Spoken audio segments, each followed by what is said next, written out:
અને આ વખતે દેશમાં ચોમાસાનું આગમન વહેલું થયું છે। કેરળમાં ચોમાસું વહેલું આવ્યું અને મુંબઈમાં પણ ચોમાસું વહેલું આવી રહ્યું છે। મુંબઈમાં વહેલી સવારથી જ ધોધમાર વરસાદ વરસી રહ્યો છે। અનેક વિસ્તારના રસ્તાઓ પાણીમાં ગરકાવ થઈ ગયા છે। વરસાદને કારણે અનેક ટ્રેન મોડી પડી। લોકલ ટ્રેન 5 થી 10 મિનિટ મોડી ચાલી રહી છે। લોકોને જરૂર વગર બહાર ન નીકળવાની અપીલ કરવામાં આવી। મુંબઈ સહિત મહારાષ્ટ્રમાં ભારે વરસાદનું એલર્ટ જાહેર કરવામાં આવ્યું છે।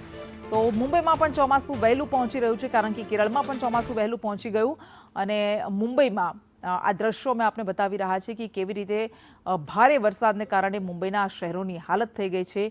પુણેના દ્રશ્યો, મુંબઈના દ્રશ્યો, ભારે વરસાદને કારણે અહીંયા રસ્તા પર જાણે કે નદીઓ વહેતી હોય તેવી સ્થિતિ સર્જાઈ। વાહન ચાલકોને ખૂબ જ હાલાકી પડી રહી છે, કારણ કે ઠેર ઠેર જળભરાવ થઈ ગયો છે। રૌદ્ર સ્વરૂપ મેઘરાજા અત્યારે દેખાડી રહ્યા છે અને હજુ પણ ભારેથી અતિભારે વરસાદની આગાહી કરવામાં આવી છે।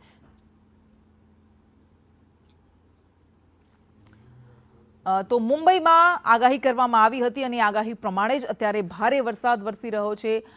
મુંબઈમાં અને પુણેમાં, રત્નાગીરીમાં ભારે વરસાદની આગાહી કરવામાં આવી હતી। એટલે આ તમામ એ વિસ્તારો છે કે જ્યાં અત્યારે મેઘરાજા આ વિસ્તારોને ગમરોળી રહ્યા છે, જેના પરિણામે લોકો ખૂબ જ મુશ્કેલીમાં મુકાઈ ગયા છે।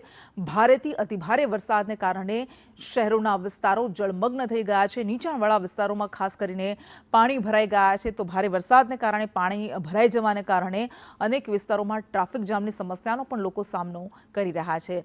અને મુંબઈ, રત્નાગીરી, પુણે, સતારા હાઈવે, મુંબઈ સતારા હાઈવે પર મેઘરાજાના રૌદ્ર સ્વરૂપના આ દ્રશ્યો જે અમે આપને સ્ક્રીન પર બતાવી રહ્યા છીએ।